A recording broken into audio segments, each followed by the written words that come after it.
Tense, past continuous tense. आपल्याला uses पाहिजेत past continuous टेन्सचे. जेव्हा आपण पास्ट कॉन्टिन्युअस टेन्सचा विचार करतो तेव्हा त्याचा फर्स्ट यूज काय असतो? ऑन गोईंग पास्ट ऍक्शन साठी. कशासाठी यूज करायचं आपल्याला? On going past action. याला डिटेल मध्ये आपण समजून घेऊ की ऑन गोईंग पास्ट ऍक्शन्स नेमक्या कोणत्या असतात, हे की नाही? On going past actions. आता मला सांगा की ऑन गोईंग पास्ट ऍक्शन कोणती असू शकते? एखादं एक्झाम्पल सांगा बरं. एखादं कोणतं एक्झाम्पल सांगा की जी ऍक्शन कशी असते? ऑन गोईंग असते पास्ट मध्ये. सपोज एखादं एक्झाम्पल सांगा. सपोज मी तुम्हाला विचारलं what were you doing yesterday in this time. मी तुम्हाला प्रश्न विचारलाय, तुम्ही काल काय करत होते या वेळेला. तुमचा आन्सर काय असणार आहे? काय आन्सर असणार आहे? काय म्हणणार तुम्ही? We were learning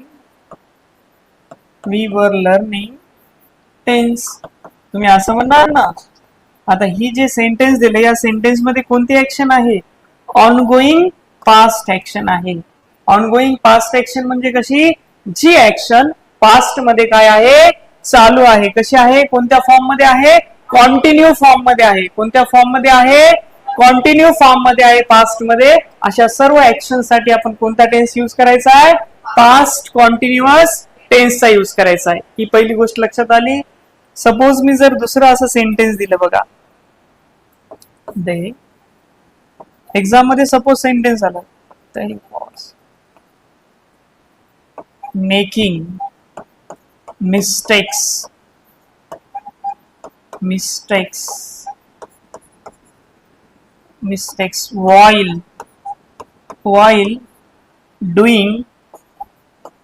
while doing project.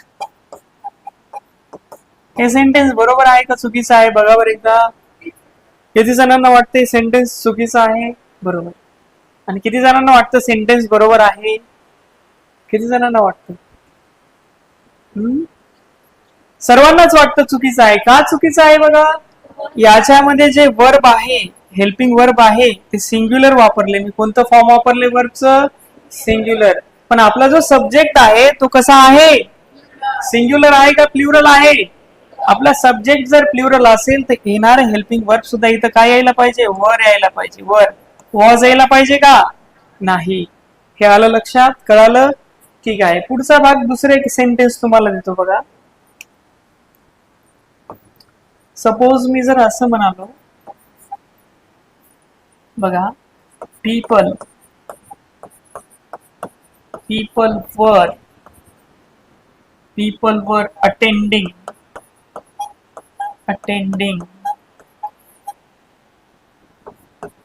The gathering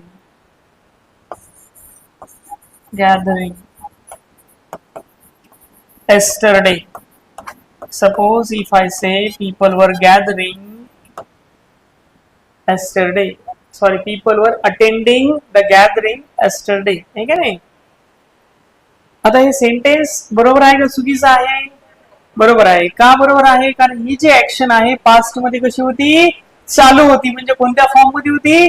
कॉन्टिन्युअस form मध्ये होती. ही ऍक्शन पास्ट मध्ये बंद पडली होती किंवा कंप्लीट झाली होती असं शो केलंय का मी? नाही. ते कोणत्या फॉर्म मध्ये होते? गॅदरिंगला अटेंड करण्याच्या फॉर्म मध्ये सर्वजण होते. सर्व लोक काय करत होते? गॅदरिंग अटेंड करत होते. बरोबर. त्याच्यामुळे त्यांची ऍक्शन पास्ट मध्ये काय झाली? कॉन्टिन्युअस फॉर्म मध्ये झाली. म्हणून त्या ज्या काही ऍक्शन असतील पास्ट मध्ये त्या कॉन्टिन्युअस फॉर्म मध्ये असतील तर त्यासाठी कोणता टेन्स वापरायचा आहे? Past continuous tense. आलं लक्षात? पहिला यूज समजलं. आता आपल्याला दुसरा महत्वाचा यूज लक्षात घ्यायचा आहे. फर्स्ट यूज तुमच्या लक्षात आला. आता दुसरा यूज लक्षात घेऊ. यूज कशाचा लक्षात घ्यायचा आहे आपल्याला? पास्ट कॉन्टिन्युअस टेन्सचा आपल्याला यूज लक्षात घ्यायचा आहे. सेकंड यूज लक्षात घ्यायचा. आता जेव्हा आपण सेकंड यूजचा विचार करतो तेव्हा एक गोष्ट लक्षात घ्यायची. जेव्हा पास्ट मध्ये दोन्ही ऍक्शन सोबत जर चालू असतील, हे का नाही? सपोज बघा, वेन when two actions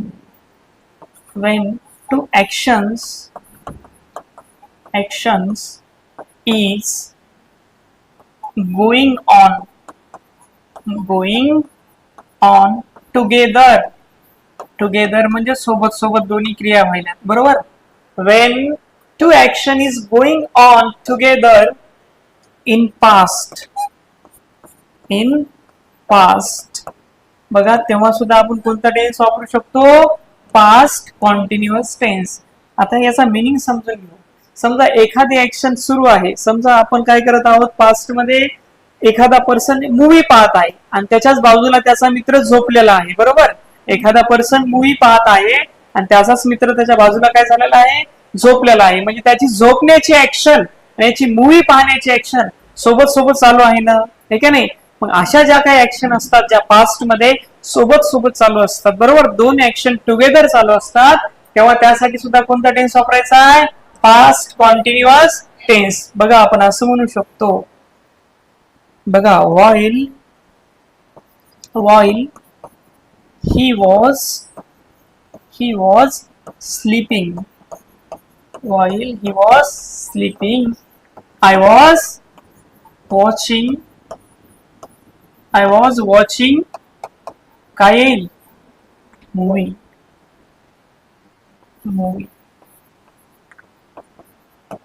आलं लक्षात. म्हणजे पास्ट मध्ये दोन ऍक्शन काय आहेत, कोणत्या फॉर्म मध्ये आहेत, त्या दोन्ही ऍक्शन कॉन्टिन्युअस फॉर्म मध्ये आहेत. कोणत्या फॉर्म मध्ये आहेत, कॉन्टिन्युअस फॉर्म मध्ये. जेव्हा पास्ट मध्ये दोन्ही ऍक्शन कशा फॉर्म मध्ये असतील, कॉन्टिन्युअस फॉर्म मध्ये असतील, त्या दोन्ही ऍक्शन साठी कोणता टेन्स वापरायचा आहे, पास्ट कॉन्टिन्युअस टेन्स वापरायचे. आलं लक्षात, समजलं. एक्झाम मध्ये सपोज जर असं सेंटेन्स आलं तुम्हाला, बघा, he was asking question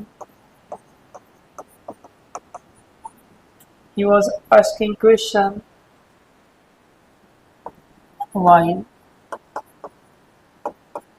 I am teaching.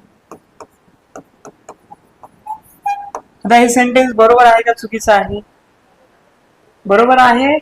हो का बरोबर आहे, बरं बघा एकदा व्यवस्थित, बरोबर आहे का खरंच सेंटेन्स आहे का, बरोबर. का बरं चुकीचं आहे, इथं काय दिले, पास्ट मध्ये आहे का, इथं कोणता टेन्स आहे, तिथे प्रेझेंट कॉन्टिन्युअस आहे. मग मी काय सांगितलं आता तुम्हाला, जर दोन्ही ऍक्शन सोबत सोबत जर चालू असतील, टुगेदर जर चालू असतील, तर त्या दोन्ही ऍक्शन साठी कोणता टेन्स वापरायचा आहे, पास्ट कॉन्टिन्युअस टेन्स वापरायचा आहे. पण इथे एक पास्ट कॉन्टिन्युअस दिसायले आणि एक कशा दिसायले, प्रेझेंट कॉन्टिन्युअस. म्हणून हे वाक्य चुकीचं आहे का बरोबर आहे, हे वाक्य बिलकुल चुकीचं आहे. It is totally wrong. कळालं, समजलं, यूज कळाला. आता पुढचा भाग आपल्याला पाहिजे. हे नोट केले का तुम्ही सर्वांनी, झालंय सर्वांचं, ठीक आहे, लिहा, नोट करा. याच्यानंतर तुम्हाला एक दुसरा कॉन्सेप्ट सांगतो, नॅरेशनचा कॉन्सेप्ट माहित आहे, नाही माहिती, कुणालाच माहित नाही नॅरेशन काय असतं. नॅरेशन कशाला म्हणतो आपण, नॅरेशन बघा, जे रिपोर्टेड स्पीच असतं, रिपोर्टेड स्पीचलाच आपण काय म्हणतो, नॅरेशन म्हणतो. किती प्रकारचं असतं नॅरेशन, दोन प्रकारचं असतं. कोणकोणतं असतं, डायरेक्ट आणि इनडायरेक्ट, बरोबर. मग मला सांगा, डायरेक्ट स्पीच काय असतं आणि इनडायरेक्ट स्पीच काय असतं. आपण तो अगोदर कॉन्सेप्ट समजू, मग तेव्हा आपण लक्षात घेऊ त्यानंतर की पास्ट कॉन्टिन्युअस टेन्सचा काय यूज आहे नॅरेशन मध्ये. ओके, हे झाले का, चलो आगे. बघा, नॅरेशनचा जेव्हा कॉन्सेप्ट येतो तेव्हा आपण समजून घेऊ नॅरेशन नेमका कॉन्सेप्ट आहे का. नॅरेशन किती प्रकारचं असतं, दोन प्रकारचं, सर्वांना माहिती. किती प्रकारचं आहे, दोन प्रकारचं नॅरेशन आहे. एक आहे डायरेक्ट, ज्याला आपण डायरेक्ट स्पीच म्हणतो. दुसरं काय असतं, इनडायरेक्ट. Indirect speech. आता एक लक्षात घ्या, त्या नॅरेशनला दुसरं नाव काय म्हणलंय मी तुम्हाला सांगितलंय ऑलरेडी. आपण अगोदर काय म्हणतो त्याला, रिपोर्टेड स्पीच म्हणतो. रिपोर्टेड स्पीच म्हणजे काय असतं, जे काय केलेलं असतं, रिपोर्ट केलेलं असतं. काय केलेलं असतं? रिपोर्ट केलेलं असतं. म्हणजे कोणीतरी कोणाला काहीतरी सांगितलेलं असतं. अशा स्पीचला आपण काय म्हणतो? Reported speech. बरोबर. मग त्या रिपोर्टेड स्पीचचे दोन भाग आहेत. एक आहे डायरेक्ट स्पीच, बरोबर. दुसरं कोणतं आहे? Indirect speech. हे दोन लक्षात आलं. एक आहे डायरेक्ट स्पीच, दुसरं आहे इनडायरेक्ट स्पीच. आता हा कॉन्सेप्ट आपण समजून घेऊ की नेमकं डायरेक्ट स्पीच काय असतं आणि इनडायरेक्ट स्पीच काय असतं. बघा, जेव्हा आपण काय करतो माहितीये का, जो बोलणारा व्यक्ती आहे, जो बोलणारा व्यक्ती, सपोज मी बोलणारा व्यक्ती आहे, बरोबर. तर माझे वर्ड जशाच तसे जर तुम्ही डिनोट केले, कुठे लिहिले, मी जसं बोललो तसं, ते कोणतं स्पीच झालं? ते झालं डायरेक्ट स्पीच. बरोबर. ते काय झालं? डायरेक्ट स्पीच झालं. बरोबर. आणि सपोज माझ्या वर्ड्स मध्ये चेंजेस करून तुम्ही जर इतरांना काही सांगितलं, ते काय झालं? Indirect speech. जेव्हा जो कोणी बोलणारा असतो त्याचे आपण वर्ड्स एक्झॅक्ट जसेच्या तसे सांगतो, तो ते काय असतं? Direct speech. आणि जेव्हा आपण त्याच्या शब्दामध्ये, बोलण्यामध्ये चेंजेस करून सांगतो, ते कोणतं स्पीच असतं? इनडायरेक्ट स्पीच असतं. हे बेसिक डिफरन्स लक्षात आला तुम्हाला? हे की नाही? कळालं? ओके. बघा, आपण आता समजून घेऊ की पास्ट कॉन्टिन्युअस टेन्सचा नेमका यूज काय आहे. हे तर कळालं. आपण काय करतो? डिनोट करतो डायरेक्ट स्पीच मध्ये. काय डिनोट करतो? Exact words. कुणाचे वर्ड्स डिनोट करतो? स्पीकरचे, बोलणाऱ्याचे. हे का नाही? We denote exact words of speaker. त्याचे जशाच्या तसे शब्द आपण जेव्हा सांगतो किंवा लिहितो, ते स्पीच असतं डायरेक्ट स्पीच. पण इनडायरेक्ट स्पीच काय असतं? आपण काय करतो? त्या शब्दामध्ये चेंजेस करतो, आपल्या पद्धतीने आपण सांगतो, ते असतं इनडायरेक्ट स्पीच. ठीक आहे नाही? आपण डिनोट करतो का इथे? Do not. बघा, do not denote exact words of speaker. जेव्हा आपण स्पीकरचे वर्ड्स एक्झॅक्ट डिनोट करत नाही, तेव्हा आपण कोणतं स्पीच म्हणतो? त्याला इनडायरेक्ट स्पीच म्हणतो. आलं लक्षात? समजलं इथपर्यंत? क्लिअर आहे सर्वांना कॉन्सेप्ट काय असतं काही नाही? हे याच्यासाठी समजून घेतलंय की आपला जो पास्ट कॉन्टिन्युअस टेन्स चालू आहे, बरोबर, त्या पास्ट कॉन्टिन्युअस टेन्स मध्ये नॅरेशन कशा पद्धतीने चेंज होतं किंवा कशा पद्धतीने आपण पास्ट कॉन्टिन्युअस टेन्स नॅरेशन मध्ये यूज करू शकतो, ते समजून घेण्यासाठी हा बेसिक कॉन्सेप्ट आपण समजून घेतला. हे डिटेल मध्ये आपण स्टडी करणार आहोत नॅरेशन, बरोबर, की नेमकं नॅरेशन काय, त्याची कशा कशा पद्धतीने फॉर्म होतं. आलं लक्षात? पण त्या अगोदर आपण एक गोष्ट लक्षात घ्यायची आहे की पास्ट कॉन्टिन्युअस टेन्स मध्ये झालं होतं का? झालं होत नव्हतं? ओके, एक मिनिट. ठीक आहे. हा, बघा, हे नोट करा, मग लगेच आपण पुढचा भाग घेऊया की पास्ट कॉन्टिन्युअस टेन्सचा नेमका यूज कसा करता येईल.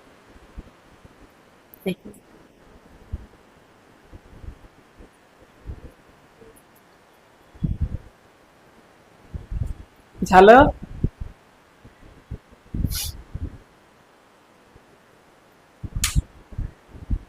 चलो, बघा आता पास्ट कॉन्टिन्युअस टेन्स मध्ये आपण कशा पद्धतीने नॅरेशनला यूज करू शकतो. पास्ट कॉन्टिन्युअस टेन्स मध्ये आपल्याला काय यूज करायचंय? नॅरेशनचा कॉन्सेप्ट यूज करायचा आहे. बघा, जेव्हा when given reporting verb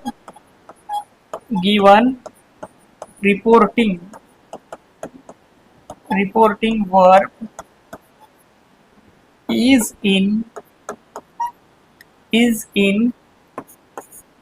past form,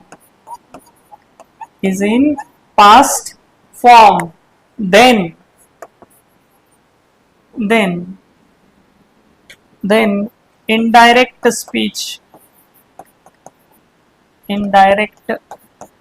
speech of the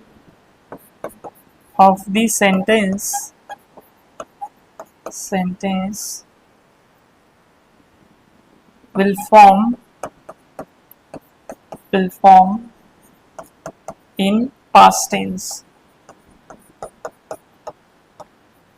बघा हा आपल्याला हे समजून घ्यायचं नेमकं की इनडायरेक्ट स्पीच, समजा डायरेक्ट स्पीच मध्ये आपल्याला जर रिपोर्टिंग वर्ब कशामध्ये दिलं, त्यांनी पास्ट फॉर्म मध्ये दिलं. हे मी तुम्हाला एक्झाम्पल द्वारे समजून सांगतो. बघा एक एक्झाम्पल सपोज आपल्याला असं दिलंय, ही सेड दॅट, तुम्ही सांगायचं कोणतं वाक्य बरोबर आहे कोणतं चुकीचं आहे. Okay, he said that I am traveling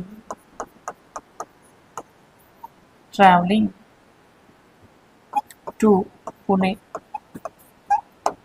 बघा दुसरं एक सेंटेन्स आहे, she said that she was going to market. बघा हे दोन सेंटेन्स दिलेत तुम्हाला. He said that I am travelling to Pune, आणि दुसरं सेंटेन्स दिलंय she said that she was going to market. त्या दोन्ही सेंटेन्स मधलं कोणतं सेंटेन्स बरोबर आहे, कोणतं सेंटेन्स चुकीचं आहे, तुम्ही सांगा बरं. चला, सेकंड सेंटेन्स कसं आहे, बरोबर आहे. सेकंड सेंटेन्स कसं आहे आपलं, बरोबर आहे. फर्स्ट का रॉंग आहे बरं, सांगा बरं. काय रिझन आहे की फर्स्ट सेंटेन्स, हा इथं काय वापरलं आपण, एम वापरलं. ओके, काय वापरलं आपण, एम. एम वापरलं म्हणजे काय केलं आपण, हा टेन्स कशात दिला, प्रेझेंट. प्रेझेंट टेन्स मध्ये झालं ना ते, प्रेझेंट कॉन्टिन्युअस झालं, त्याच्यामुळं आपलं हे वाक्य कसं आहे, चुकीचं आहे. पण आपण एक लक्षात घेतलं का, आता आणखीन एक वाक्य देतो, तुम्ही मला सांगायचंय. हा चला, हे झालं का, बरं ठीक आहे, खाली लिहितो इथेच. बघा तुम्ही सांगा मला, this is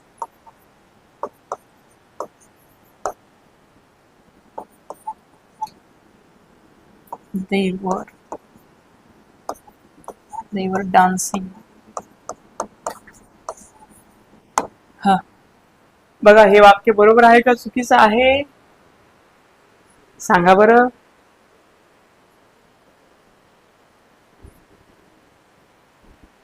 बघा थर्ड सेंटेन्स इज राईट और wrong, just tell me. Right, exactly. सर्वांना वाटतं थर्ड सेंटेन्स कसा आहे, करेक्ट आहे, म्हणजे बरोबर आहे. पण थर्ड सेंटेन्स बिलकुल चुकीचा आहे. काय आहे थर्ड सेंटेन्स, बिलकुल चुकीचा आहे. का चुकीचा आहे, थोडा विचार केला का, काय विचार केला, डान्स करायलेत म्हणून काय, जोरात सांगा काय म्हणाले तुम्ही, कुठे गेलो.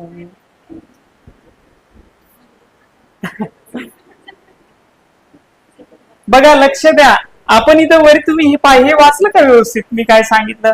वेन गिवन रिपोर्टिंग वर्ब, याच्यातलं रिपोर्टिंग वर्ब कोणतं आहे, जे रिपोर्ट करतं, जे रिपोर्ट करतं. रिपोर्ट करतं म्हणजे सांगतं कोण काय म्हणलं. ही सेड, सेड काय आहे, रिपोर्टिंग वर्ब. काय आहे, रिपोर्टिंग वर्ब आहे. मग जेव्हा रिपोर्टिंग वर्ब कोणत्या टेन्स मध्ये असेल, पास्ट फॉर्म मध्ये असेल. कोणत्या फॉर्म मध्ये असेल, पास्ट फॉर्म मध्ये असेल, तेव्हा इनडायरेक्ट स्पीच मधला टेन्स सुद्धा कसा होईल, पास्ट होईल. बट आपल्या इथं हे रिपोर्टिंग वर्ब कशात आहे, इथं कशात आहे, प्रेझेंट मध्ये आहे. मग प्रेझेंट असल्यावर इकडे पास्ट होणार का, नाही. इकडे काय येणार, आर येणार. काय येणार, आर येणार. इथं प्रेझेंट कॉन्टिन्युअस राहणार. आलं लक्षात. फक्त आपल्याला एक गोष्ट समजून घ्यायची, नॅरेशन मध्ये जेव्हा पास्ट कॉन्टिन्युअस टेन्सचा आपण युज करतो, तेव्हा एक गोष्ट लक्षात ठेवायची की आपलं रिपोर्टिंग वर्ब कशामध्ये पाहिजे, पास्ट मध्ये पाहिजे. आपलं रिपोर्टिंग वर्ब कशात पाहिजे, पास्ट मध्ये पाहिजे. तेव्हा आणि तेव्हाच आपण काय करू शकतो, त्याचं इनडायरेक्ट मध्ये पास्ट करू शकतो. आलं लक्षात, कळालं. बघा मी तुम्हाला एक एक्झाम्पल देतो डायरेक्टचं, तुम्ही त्याचं मला इनडायरेक्ट सांगा. सपोज डायरेक्टचं असं एक वाक्य आहे बघा, ही सेड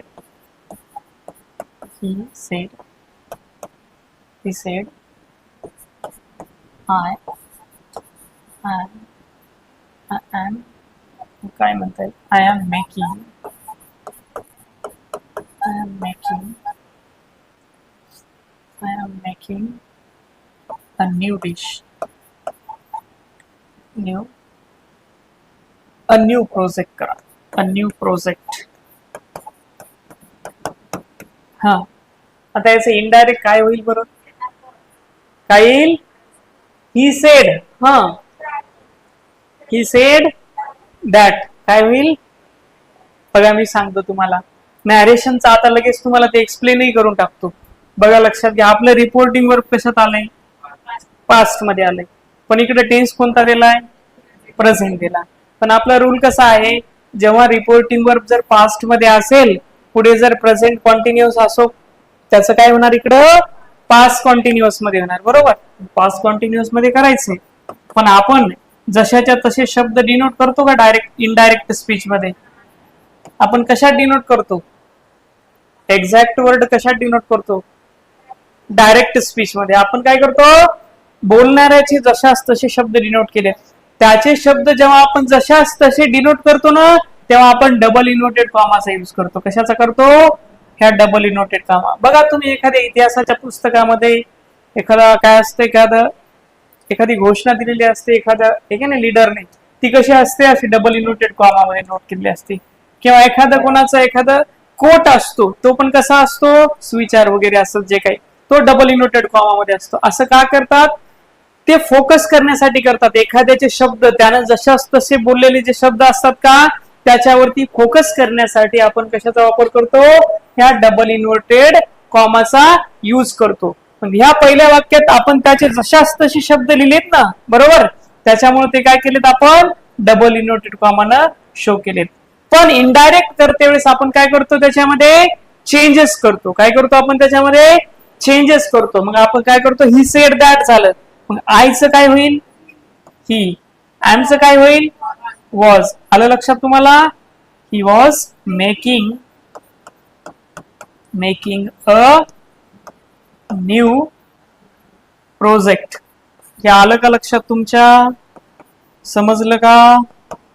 कुणाला नाही समजलं असं आहे क्लासमध्ये? Is anybody else present here who didn't understand anything?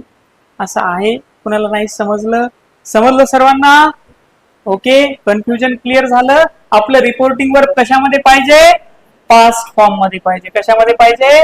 Past form मध्ये. तरच गिवन इनडायरेक्ट स्पीच मध्ये जे काय असेल सेंटेन्स, ते पास्ट कॉन्टिन्युअस येणार. लक्षात आलं? चला आता पुढचा भाग बघायचा. हे झालंय का? करताय नोट तुम्ही?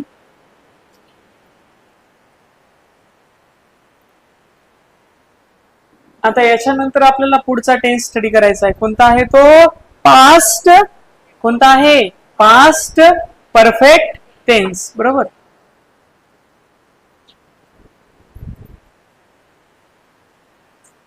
Okay, done. चलो, चला सर्वांनी हेडिंग लिहा. थर्ड टाइपचा जो पास्ट टेन्स आहे, पास्ट टेन्स मधला थर्ड टाइप, पास्ट टेन्स मधला थर्ड टाइप कोणता आहे? Past perfect. Past perfect tense. अगदी बरोबर. आता मला सांगा, हा पास्ट परफेक्ट टेन्सचा मीनिंग काय आहे? कोण सांगू शकतं? हे कोणत्या ऍक्शन साठी आपण याला यूज करू शकतो? For which action we can use this past perfect tense? Exactly. काय? ते ऍक्शन पास्ट मध्ये एखादी कंप्लीट जर झालेली असेल, बरोबर आहे की नाही? आणि सिंपल पास्ट मध्ये काय वापरतो आपण? सिंपल पास्ट मध्ये एखादी ऍक्शन पास्ट मध्ये झालेली घडली, नुकतीच झालेली, ती प्रेझेंट परफेक्ट असते. मग आपल्याला डिफरन्स लक्षात घ्यायचा आहे. आपल्याला डिफरन्स काय लक्षात घ्यायचा आहे? बघा, हेच लक्षात घ्यायचं. त्यासाठीच मी विचारलं की पास्ट परफेक्ट वर्सेस, तुम्ही मला सांगा कोणता असतो? Past perfect. या दोन्हीचा डिफरन्स सांगा बरं काय आहे? आता आपण काय म्हणतो? ज्या कोणत्याही गोष्टी कधी झाल्यात? पास्ट मध्ये झाल्यात, पास्ट मध्ये हॅपन झालं, बरोबर. त्यासाठी कोणता टेन्स वापरतो आपण? Simple past tense. आताच तुम्ही काय म्हणाले की ज्या कोणत्याही गोष्टी पास्ट मध्ये पूर्ण झाल्या त्यासाठी पास्ट परफेक्ट वापरतो. मग दोन टेन्सची काय गरज होती आपल्याला? ते समजून घ्यायचं ना आपल्याला, बरोबर, की सिंपल पास्ट आणि पास्ट परफेक्ट मधला डिफरन्स कोणी सांगू शकतं का? हा एक्झॅक्टली, जी कोणती ऍक्शन कधी सुरू झाली, पास्ट ऑफ पास्ट मध्ये. त्यासाठी आपल्याला एक टाइमलाईन लक्षात घ्यावी लागेल. काय लक्षात घ्यावी लागेल?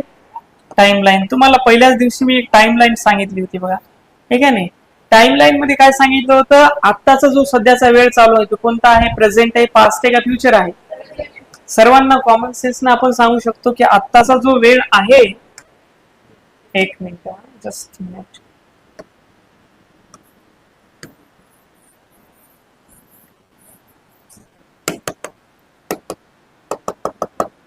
बघा मिनिंग मध्ये आपल्या लक्षात घ्यायचंय, टाइमलाईन लक्षात घ्यायची. आपल्याला काय लक्षात घ्यायची? टाइमलाईन, टेन्सची टाइमलाईन लक्षात घ्यायची. आता जो सध्याचा वेळ चालू आहे तो कोणता आहे? सर्वांना माहिती आहे कोणता आहे? अगदी बरोबर, प्रेझेंट आहे. बरोबर आलं लक्षात? आता जे चालू काय आहे? प्रेझेंट आहे. हाच प्रेझेंट काही वेळानंतर, हाच जो प्रेझेंट आता जो चालू आहे काही वेळानंतर काय होणार? काय होणार? बरोबर, अगदी बरोबर. काही वेळानंतर काय होणार? हा पास्ट होणार. बरोबर आलं लक्षात?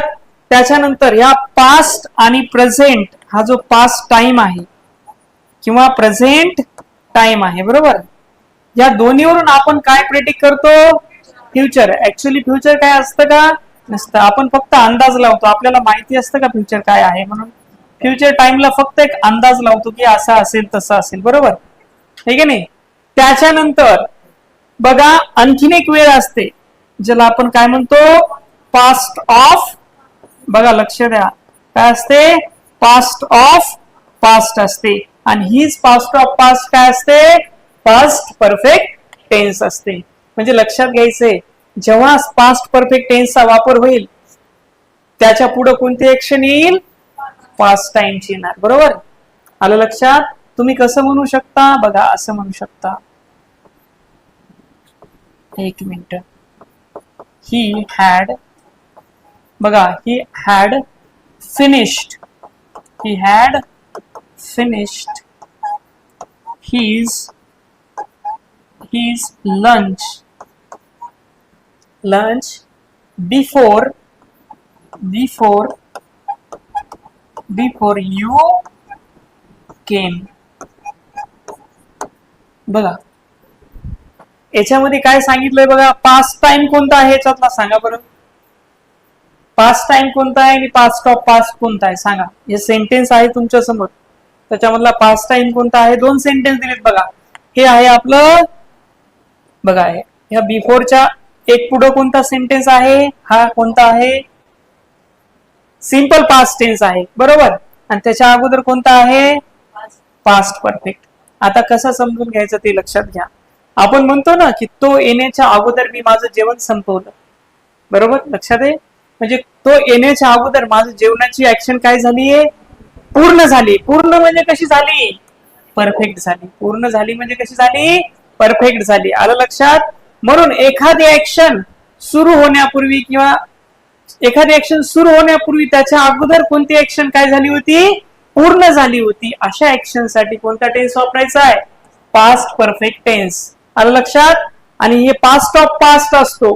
काय असतो? Past perfect tense, past of past. कसा असणार बघा, हा पास्ट टाइम आहे आणि त्याच्या अगोदरचा काय असतो? Past of past.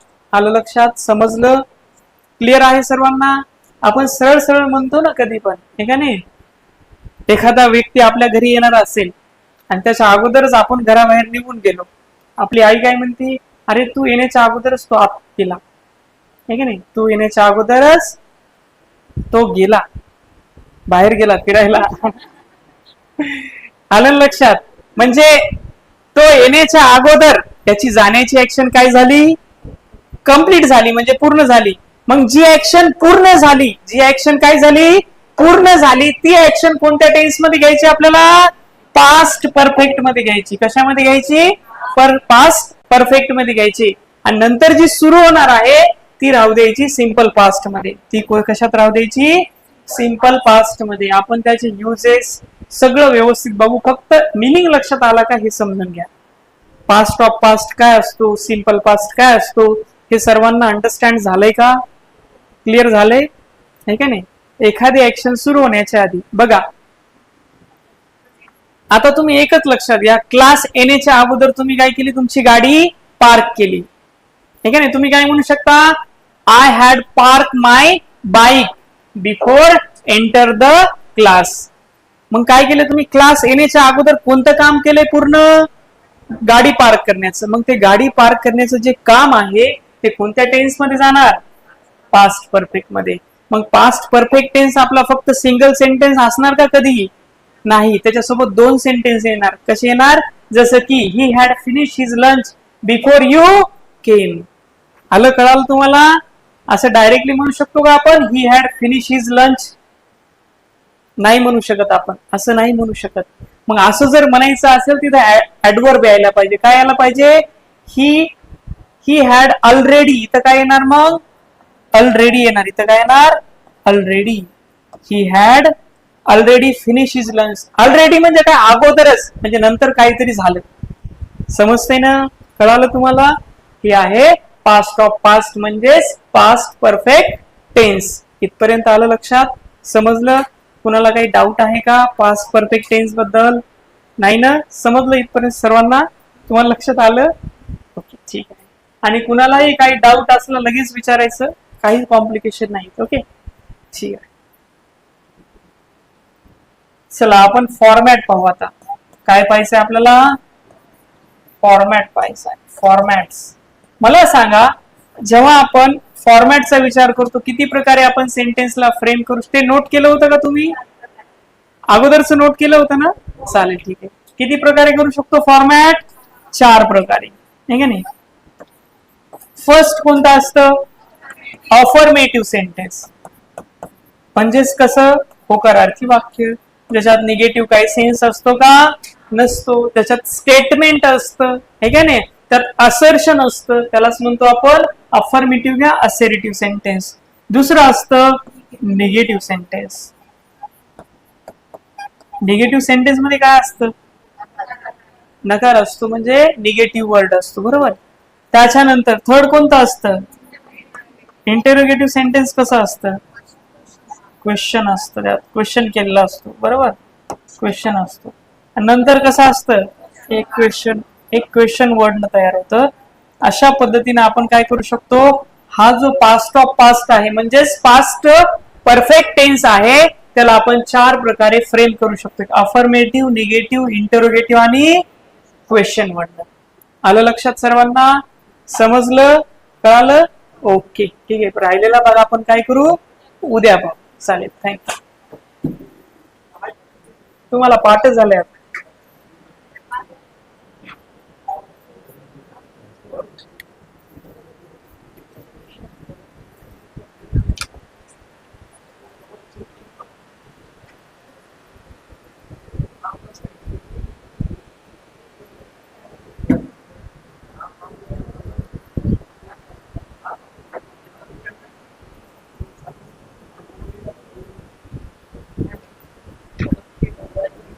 हो,